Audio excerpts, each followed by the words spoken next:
Hey folks, Rob here. It's been a while. I'm going to redo this video. I've already done it once. Some of you already saw it, 112 views, but a couple of errors I made that have been pointed out by you kind viewers. So I'm going to re-release Dispatches from the Bunker, scenario number 171, Recon on the Kokoda Trail. Now this is a mid-war scenario. It takes place in August 42 between the IGA and ANZACs augmented with some local partisans. It takes place in Papua New Guinea. And both sides have absolute parity in this. Now, they have the same number of squads, same number of support weapons. They each have two leaders. The differences are basically in their inherency. They have the partisans on the ANZAC side, and you have bonsai and strafing capabilities on the Japanese side. So again, absolute parity, and it's a dual setup as well. So, or I should say, simultaneous setup. You put a board up in between, you both set up your sides, you pop the board, then you roll a random die to see who goes first. On a 1 to 3, it's the ANZAC, and a 4 to 6, it's the Japanese.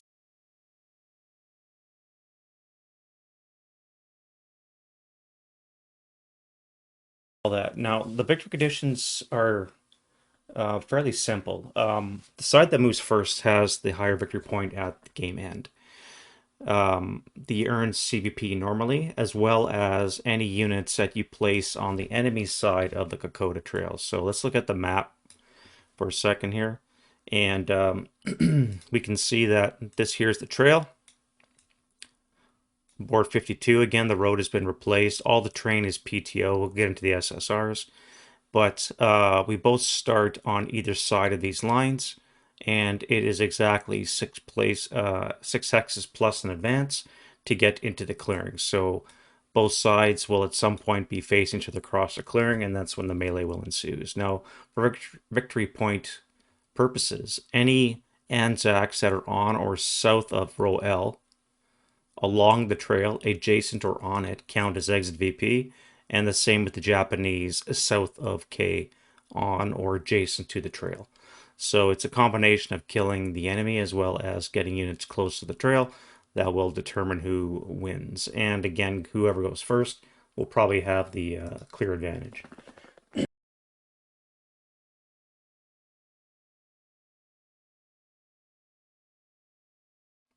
So let's get into the SSRs. Now we do have 6 SSRs, and they are as follows. The first one, EC, are going to be wet, jungle, not too surprised, and it is overcast, which means rain. So the way rain works is during the wind change die roll, if you roll a 10 or more, the rain starts.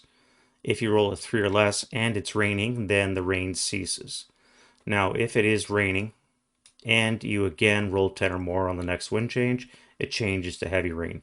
Now the differences between the two are that rain will not impede line of sight from 1 to 6 hexes, and it goes +1 every multiple of 6 thereafter. With heavy rain, 1 to 6 +1, 7 to 12 +2, and so forth. So lines of sight are basically going to be adjacent, maybe 2 or 3 hexes if you can get shots across the clearing, but you're going to have nice close units, which means that it's only heavy rain that might impact local shots, because jungle is +2 TEM, and you start throwing in rain, you're not looking at like you're fighting in a building, stone buildings too. So it's going to be a big effect if heavy rain comes into play at all. So looking at the terrain, again, this is the woods boards. All woods are considered jungle. Now there's 2 types of jungle that we're going to have to worry about. First of all, we have the light, which is any jungle hex not completely surrounded by bamboo orchards or other woods hexes. And in PTO, all brush is considered bamboo. Right, so in this case, we have light jungle in those hexes, and every hex around that will be considered dense. The biggest difference with dense and light is regarding movement. You're going to be having a risk of straying if you're away from the trail. So a unit in this location is fine because you can use the trail as a reference. Units in this location are adjacent to the trail, so they're fine as well. However, when you get to the interior, like this location here, you'll have to risk straying. Well, the other thing about jungle is that any advance into close combat is going to be done with a +1 to the attacker on your ambush die rolls. So the defender will have a clear advantage, and we're looking at ANZACs and Japanese. So first line elites are stealthy, and same with the ANZACs. Non-green are considered stealthy, which is a -1 to ambush. So if you're attacking into either one position, you're going to be looking at them getting a -1 to their ambush, and you'll be at a +1 to your ambush, regardless or disregarding whatever other factors you may have in that process. What else is there about jungle? Not really going to be in play, but orchards turn into palm trees, which are much like never out of season orchards. So it's a level 1 obstacle, or I should say hindrance, and they're never out of season. Now, jungle is also a 2-level obstacle, so anything on this hill is not going to be able to see anything. The terrain is just going to be too dense. And lastly, about dense jungle, as well as bamboo for that matter, these two are inherent terrain, which means it comes right up to the hex side. So all these little artwork gaps don't exist. All right, you just the terrain comes right up to the hex spine. Now the second SSR defines the Kokoda Trail, which is already said is basically this path through the woods. Now line of sight along this path is unlike a normal road, going to be difficult at best. You might get a couple of hexes that have 2 hex range, but most of these are going to be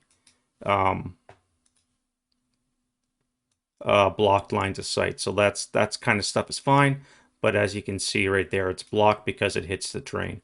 Now, I should point out that when you set this up in Vassal, so when you go to create your new scenario, there's options that you should be aware of. So first of all, when it comes to train SSR, you have choices up at the top. You could use light jungle or dense jungle. Now, as we said, dense jungle is inherent terrain, which means goes right to the hex spine. So if I were to choose dense jungle, this clearing right here would change. Now, I would recommend you do not select dense jungle, you make a light jungle, and you'll just have to remember the interior hexes are dense jungle and all of that implies. You can also do it down here. You can turn off dense jungle or turn it back on. Again, the reason why you'd want to avoid that is the terrain itself. So this is what the board looks like normally. So we'll go back and do that again. Now, when I change this, I want you to pay attention to this interior hex, and I'll show you what I'm talking about. So we have dense jungle, we apply. You can see in the little diagram here that it now brings it right up to the edge inherent. So again, do not set your jungle to dense jungle, set it to light jungle, and you'll just have to remember the interior hexes are considered dense jungle. Some other things to remember about jungle are that movement through jungle is always going to be 2 movement factors. So unless you're using a trail, which case it'll be 1, but anytime you move off the trail in this location, for example, you'll be paying 2 movement factors. Jungle always has a +2 TM, and it only has a -1 for air burst, not a -2. So just remember that. Should you be firing mortars, that it's always going to be only a -1, not a -2. Regarding mortars, we'll get to that, but basically interior hexes, mortars cannot be fired. Obviously for the dense jungle, it's just not feasible to be blooping around through the canopy above you. Because dense jungle is in fact inherent, there's not going to be any bypass. Now it's, again, the terrain in this map particularly doesn't preclude that, but for example, this clearing here doesn't exist. It would be inherent terrain, so there's no bypass. And the last thing I'll mention about dense jungle is that you cannot have multi-location fire groups. So if you're in the back hexes here, say you have some ANZACs in those 3 hexes, even though they're adjacent, they would not be able to form multi-location fire groups. However, should they be in these locations here, because it's light jungle, well, not this one, these 3 hexes here are considered light jungle, that they can form multi-location fire groups. Just remember that. Dense jungle does not allow mortars or fire groups, multi-location fire groups. SSR3 also prohibits any CX movement, so there's no double timing at the start. Typically what's going to happen is you're going to have probably a couple squads, and I should mention that as well, that stacking limits in dense jungle are 2 squads max with any leaders support weapons with them. So you'll never have more than 2 squads. I shouldn't say that you could overstack, but of course you pay the applicable penalties. But 2 squads is the norm, and same with the ANZAC on their side. They'll have a leader with this the 2 squads, and you cannot use any double time until you see a known enemy unit. So because everything will be setting up concealed as part of the setup instructions, when you move to here and then advance, or if these guys move first, that'll be 6 move and then 1 more for advance, so they'll be concealed.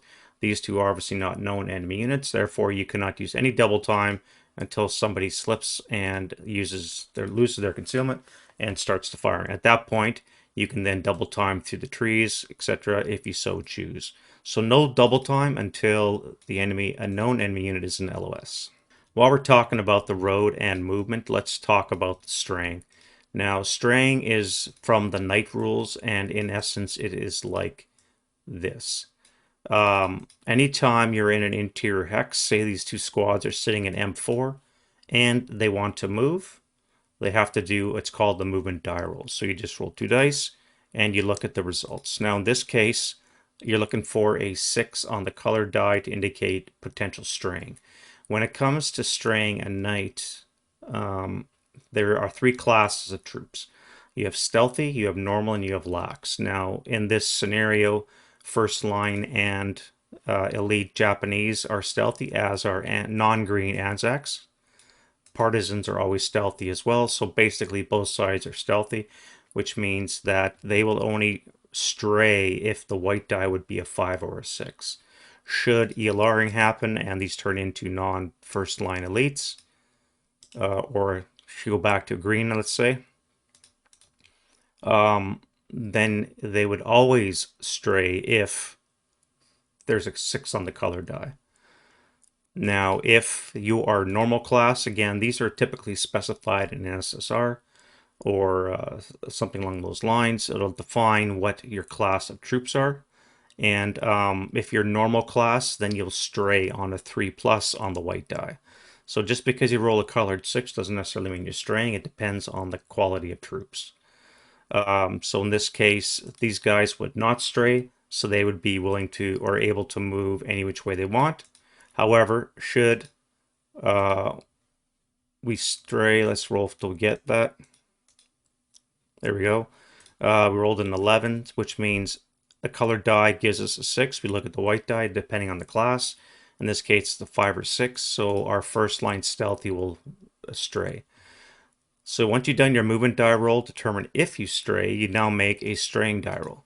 This is the direction, and this is the distance that you'll travel. All right, so in this case, we have a 4-3, so using your sniper counter, 1 will be at the top, 1, 2, 3, 4. So we're going to come down for 3 movement factors. Now, again, every jungle movement is going to be 2, so the minute they come into M5, now they're on light jungle, now they will no longer be subject to straying. However, if they have rolled a 1 or a 2, and you want to head in this kind of south or southeast direction, and you had rolled poorly, you might be heading up towards parts unknown and away from the battles. So just remember the straying is a 2 dice roll function. The first one is to see if you stray, and if you do, based on your quality, then you roll a straying die roll to see where you actually end up. Now, when these units are in the process of moving, say for example, we had rolled a 1 and a 6 in this direction, and these units are here, this would be 2, this would be 4, and because the next hex available is no longer dense jungle, they would not be subject to straying, and they would not be able to move.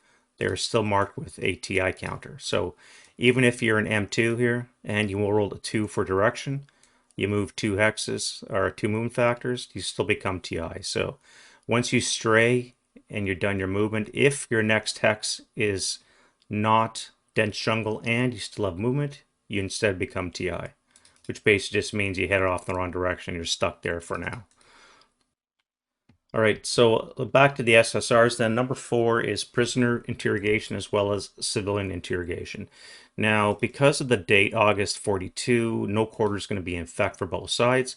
This starts to happen in June of 42. It's an automatic no quarter for both sides. So prisoners will be very unlikely. However, you may encounter the odd situation. For example, a disrupted unit, you move into it, the unit will immediately surrender to you, that kind of thing. Again, you could probably refuse surrender, so it's going to be difficult to do prisoner interrogation. Civilian interrogation, however, is part of the wind change die roll. Now, on whoever turn it is, that person is the attacker, and if they roll a 3 or a 4, depending on their friendly, neutral, or hostile country, they might get interrogation. Now, I'll pop up the table for the results. All you're really going to do with interrogation is you're going to bust concealment of a unit. So if we have a unit here, that's concealed. Say this is our ANZAC back here. It's the ANZAC turn, and he rolls civilian interrogation. And for whatever reason, this is the closest unit to his destination. All you're going to do is just lose that concealment. So number 5 is partisans. Now the ANZACs do have some local Guineans with them, and these guys are not affected by the straying die roll. They are not, and they can increase the movement factors of any ANZAC they're with by 2. So this is basically like a leader. Now, they are considered allied troops, and the difference is that when it comes to leadership, they'll always treat a allied leader as one lower morale. So in this case, this 9-1 would be considered an 8-1 by the 337. So should this 8-0, for example, lead this unit, he's considered a 7-0. Now, if he dies from a sniper or K or K slash number or something, he's gone. These units would not be forced to take leader loss morale checks because they are parity. They have the same morale level, even though he's technically an 8-0.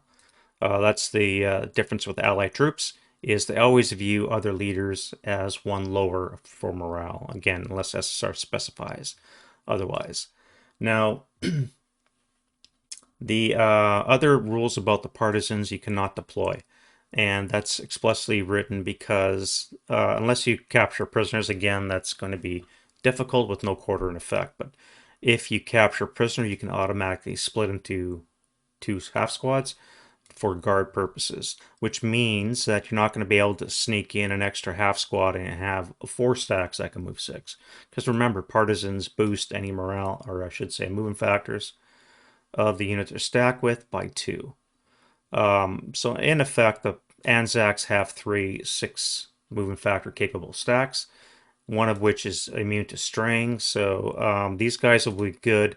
Throw them down here somewhere, give them a squad or a half squad, and then they can just truck through the trees, no problem about straying, and they can sneak up on the Japanese. Lastly, we have SSR 6, which is hand-to-hand. Now, Japanese automatically will declare hand-to-hand if they win ambush or if they're the attacker. That capability has been given to the ANZACs, so if they are the attacker or they win ambush, they can declare hand-to-hand.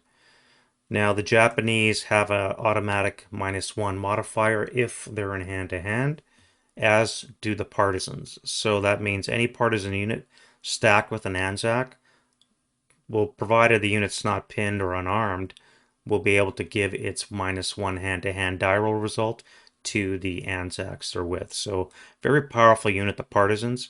Again, stack them with a half squad or a full squad. They can do their thing in the Japanese rear, and with any luck, you get into some combat and you're parity with the Japanese again.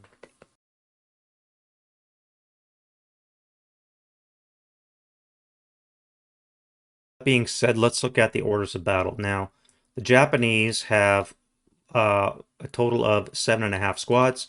They have 5 447 first line, and they have 2 448 elites, And then there's a 237 half squad just to round out the numbers. Again, the number wise, it's exact parity with the ANZACs. Now, of note are the 2 smoke exponents for the elites. This allows them to fire white phosphorus if you roll a 1. Remember, white phosphorus attempt smoke grenade is always a -1. So therefore, they're allowed to fire it. Clearly not available to the first line troops. So don't forget to fire your Willie Pete hand grenades if you so choose.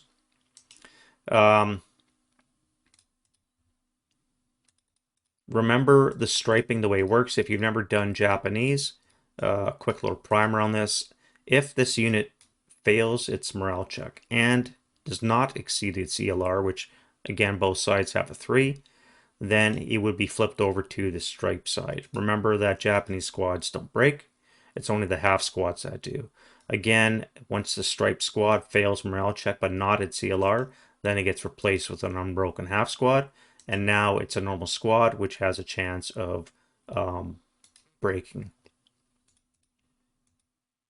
When it comes to exceeding ELR, it's a multi-step process. So first of all, you fail morale check and your ELR, you're immediately replaced with a lower quality troop.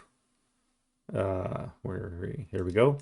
And at that point, you would become striped.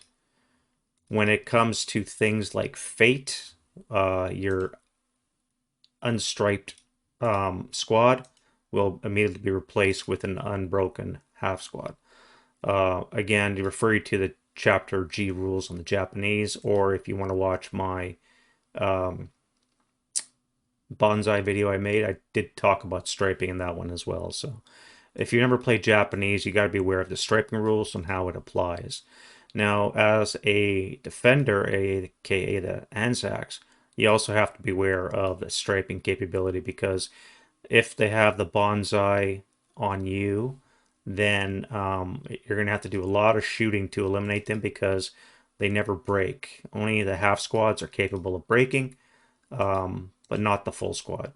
You also have 2 leaders, which are treated much like commissars. So any stack of units with a Japanese leader considered to have 1 morale more. However, like a commissar, when you fail your rallies, you're going to be replaced with lower quality troop until you can not go any lower, at which point you start getting stripped by the commissar leader. So in this case here, let's unbreak him for a second. This first line, assuming he failed his rally attempt, even with the +1 bonus for the commissar, and the fact that there's no DM considered in the break, this guy would be ELR'd until such point as their conscript. Should he still fail to rally, he'll be eliminated. Then we have support weapons. Now we have 2 LMGs, both with a breakdown of 11.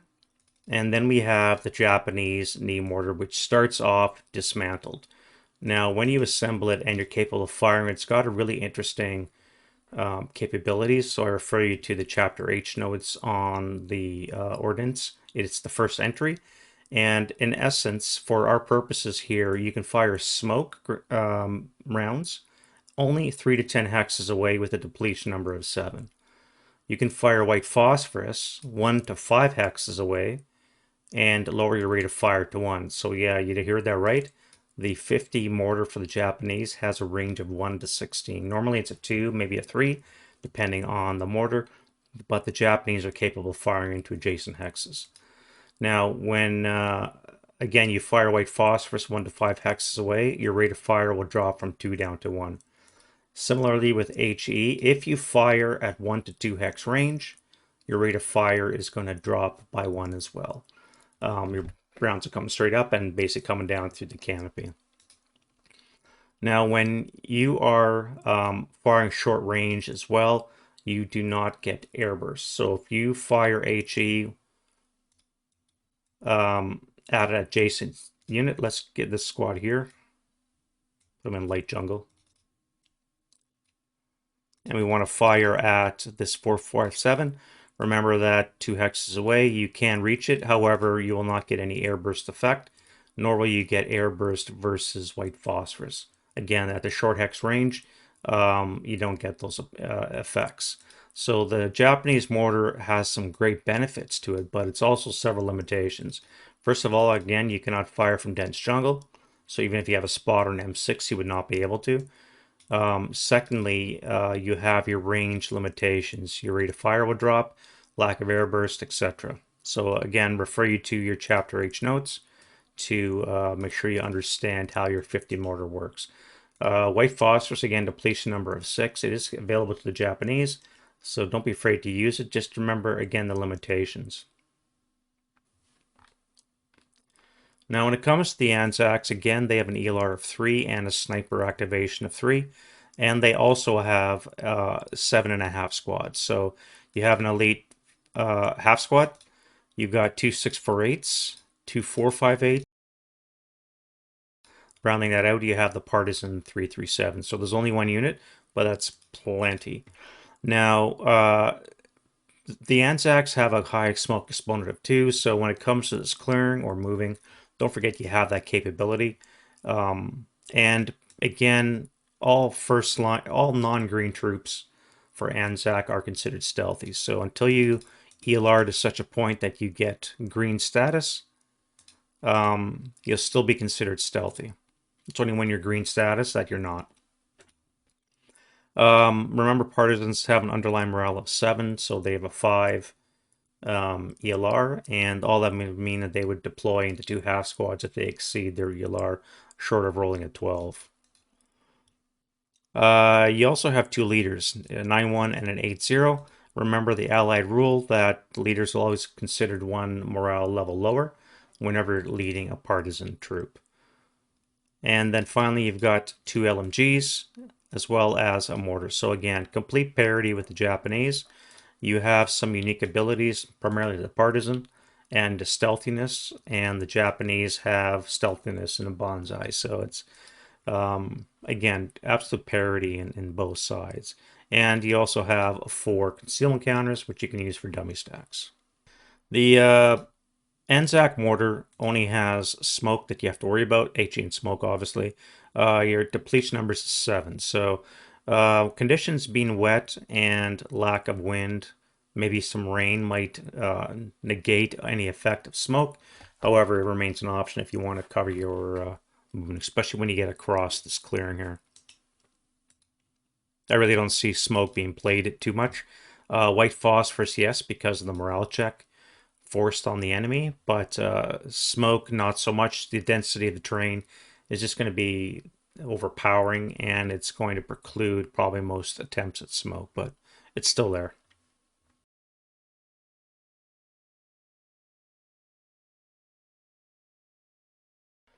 All right, let's look at the terrain. Now we're going to use the ACOCA factors. I've used this in the past. It's a 5-letter acronym, OCOKA. It stands for Observation Fields of Fire, Cover and Concealment, Obstacles, Key Terrain, and then Avenues of Approach. It's just a GeoInt tool used by the military to define the battle space and help planners come up with their ideas. Observation Fields of Fire. Now, as we said, because it's dense jungle, the only lines of fire are going to be adjacent or across the clearing. Maybe there might be something going on over here, but any battles that happen in these areas are almost going to be inconsequential because, again, once you get to the interior, you got to worry about straying, and if your intent is to force the enemy flanks, your guy may end up wandering off the map and being ineffective. You've only got 5 turns as well, so I don't see too many battles happening on the outside.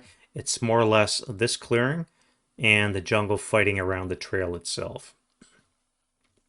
So your fields of fire are going to be almost limited. Remember the terrain benefit, you have a +2, so it's like fighting in a wooden village. And if heavy rain starts to play, you're even looking at a +3. So it's not going to be easy to get them out of the jungle.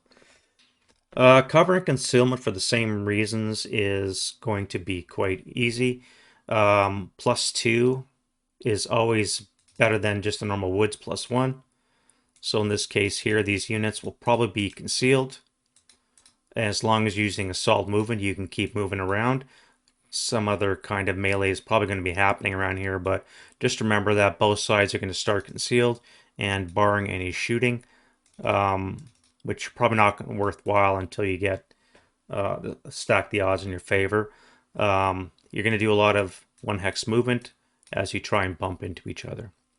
When regarding obstacles, clearly the jungle is going to be your biggest detriment. Bamboo as well. Bamboo, I failed to mention, sucks up all your moves, so this is a minimum move. And if you advance into this terrain, it's like verse difficult terrain, you're going to become CX. So the bamboo will probably be avoided by and large. It still offers you a +2. However, it's just very difficult to maneuver through and it sucks up all your move. So something to bear in mind if you're the Japanese is, again, your bonsai capability. You must be aware of the bamboo. That's going to impede any kind of progress you have. You're going to have to go around it in essence. Whether or not you actually get the bonsai off, it's I don't see much use for it in this kind of terrain. It's just going to be very difficult to enter into other units' hexes. I should mention as well that unlike Nightfire, when you have straying, again, depending on your die roll, there's always a chance of what they call a jitter fire. You have nervous troops, middle of the night, you let off a round. That does not apply versus daytime straying. So you just have to worry about your movement die roll and your straying die roll. Don't worry about the jitter fire when you're in the dense jungle. When it comes to key terrain, I only see the one, and that is the clearing. This is where all the action's probably going to be happening. Obviously, the trail is very important for victory conditions, but it's just clearing. Whoever controls that is going to have a better day overall. When you set up, you must have leaders in your first 2 hexes, both sides. You do have the freedom on the ANZAC side of the partisan. You can have him down here possibly, because he doesn't have to do any straying. The reason why you want a leader on your front stack is you must get into this clearing edge, because if you don't, your defense is going to suffer hugely. So you move your 6 X's, 1, 2, 3, 4, 5, 6, and then you advance, and then you'll start forming up your defensive lines on either side of the jungle. Should you fail to reach this jungle, like say on a one playthrough that Dave and I did not have a leader in front. I just moved normal squad, and I was basically stuck in these 3 hexes here. Dave had a leader, and he was formed up over here. Now, he went first as well, so on his second turn, he's quickly able to jump across the clearing, and now I have to root him out of this location. You advance a couple of half squads forward as scouts, and he's now as a layered defense. So first of all, the Japanese now have to kill everything along those trail. Secondly, they also have to try and get units on the other guy's trail, and the battle is just going to be impossible at this point because you advance into this terrain, triple point blank fire, even with a half squad is still quite deadly. Throwing some point blank fire from units behind it, and the Japanese are quickly going to get whittled away. So when you set up to get this key terrain, just remember that. Now, when it comes to the last, the Coca factor, we have avenues of approach, and again, there's only the one. There's the trail. Again, ANZACs have the partisan, which means you can use any non-trail route you want. Japanese don't have the luxury. You must stay within adjacency of the trail. Yes, you're considered stealthy, so it's only on a 5 or a 6 on the white die where you stray if you go off the trail, but it does remain a possibility. So if you're like me, you roll boxcars a lot, it won't be a good day for the stealthy Japanese. So you want to stay within 1 hex of the trail at all times. Again, barring whatever plan you decide to come up with. Yes, you can use the outskirts of the jungle, but again, you only have 5 turns.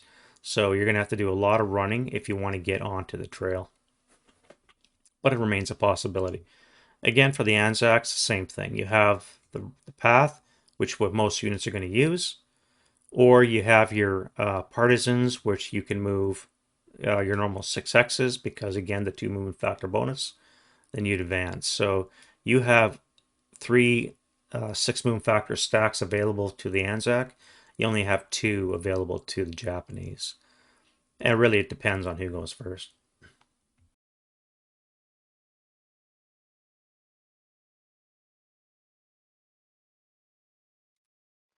All right, so we have both sides set up. One trick to remember, again, you notice the discoloration. When you're in Vassal, you'll quickly see your opponent's which units are stacked with which, is just use 2 ANZAC squads with your concealment, so you don't necessarily know where the partisans hiding. It's just a trick to be aware of because it will stand out in Vassal when you have this guy underneath all these stacks. You know where the partisan is. So if your intent is to keep it secret, so you don't know it's a dummy, for example, then you want to use a similar colored counter to represent the fact that you have a partisan unit here. Just separate the two. Again, don't write any label. This is my partisan unit because you'll be able to see the label. But if you want to hide your movement, which makes perfect sense, just remember, replace the red, or I should say the Soviet colored partisan with a ANZAC counter. It'll be quite good. All right, so back to tactics. Again, for the obvious reason, you must control this clearing to gain access to the path. And to do that, there's really only one way to do it. That's to lead with your leaders. You do your advanced move, you start spreading out. Once you have a unit in this location, of course, you can, like I said, you can start spreading out how you actually want to define your battle lines, but you must move your leaders to the front. So in this example, we had the ANZAC move first. Now the Japanese have to mimic. It's almost like a chess match. The first couple moves are set. After that, it gets hairy. So here we have 2 squads and a leader. So we'll go 1, 2, 3, 4, 5, 6. And then the next guy, same thing. Now these guys here are not on the path, so they have to get on it. So we'll start with this guy. Just remember the sequence that you move and overstacking. If I move this guy first, this would be 2, 3, 4, and then advance. He could also come here 2, 3, 4, and then advance. Be another way to do it. But now he's on the trail, which means these guys would have to overstack to go through him, and that's just a pain in the butt. So remember which guys move first. So 1, 2, 3, 4, and then he would advance, and this guy would come to here, and then he could advance. So on the first turn, this is what it's going to look like. Again, we do our advance move, whether or not you split up at this point. Again, depending on your own particular plan. Just remember that everything starts concealed as long as you're using a solid movement. Once you're in line of sight, you'll always have concealment, and it is such a huge game changer. And now it's basically a question of who blinks first. Remember the victory conditions. You have this dividing line right here. ANZACs have to be on this side along the trail, whereas the Japanese have to be on this side along the trail. So it turns into a chess match. So we strike off the first turn, and now we have 4 turns to resolve this kind of melee. The wild card, of course, is the ANZACs have a partisan unit, which you can then send around in a long way. Maybe send a dummy stack this way. Again, it's probably not going to fool the enemy too long, but if he doesn't know that's a dummy stack, he's going to have to deploy at least a squad, maybe 2, up here somewhere just to prevent that. And the same thing down here. So ANZACs have a little bit more freedom because you have that partisan unit. And once you're at this point, then the slog begins. Again, who blinks first? One of you is going to have to drop concealment to start shooting. And then there goes back and forth until the shots go away. Now, the comes to leadership, the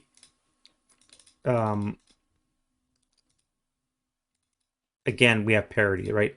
So we have a -1 for the Japanese. We have a -1 for the ANZACs. And maybe the Japanese at this point can consider a bonsai charge. But again, you're going to come across the clear and you're going to get shot up. And once you start getting into these hexes, you're going to get triple point blank fire from a 648, which is not going to be a good day. Not to mention the fact that once you bonsai, don't forget that the bonsai counter, once you enter that location, you become lax. So you're going to be lax in ambush against a concealed and stealthy ANZAC. So that's one reason why I don't think the bonsai is going to work. On the other hand, because you're advancing into the hex in the movement phase, you would not have to pay the +1 to the ambush die roll for entering jungle. It's only when you advance in, for example, these guys here, if they advance in to do some close combat, they would have to pay a further +1 for fighting in the opponent's jungle area. So that's just a quick rudimentary plan. I don't see how the Japanese can do anything but respond to the ANZAC and or vice versa, because once you get units into this clearing, once you have units across the clearing, in the case of the ANZACs, again, if the Japanese does not get here, then all you're going to see is probably a couple of half squads sitting in front, which are going to suck up any bonsai if you so choose, and or sacrificial pawns. You remember, you only have 4 more turns after that initial movement phase to deal with this and try and get some your own victory points. So, and that works the other side as well. Should the ANZAC fail to get to the front line, you're going to have the reverse situation. You're going to have a couple of Japanese half squads, a full squad will be sitting over here, and you just makes your job that much more difficult. So I don't think there's any other strategy that can be used initially. It's a question of what did the partisan unit do, and what do you do with your dummy stacks. Again, you could send them on some kind of flanking, but really it's you can't really use your dummy stacks in the center because you're just going to lose the minute a unit enters that location. Maybe the first round of guesswork might you might lead your opponent astray, but I don't see much use for the dummy stacks. But again, it remains an option, right? This could not be a dummy stack. Maybe you do a feint, you send a couple units this way to your dummy. This guy still has to deal with whatever comes around the flanks. Again, it remains a possibility. I don't see much use for dummy stacks in this scenario, but that's me. So that's a redo of Recon on the Kokoda Trail. Hopefully I didn't make any mistakes this time. Again, if I do, make sure you point them out so I can annotate the description properly. And we'll see you guys next video. Bye-bye.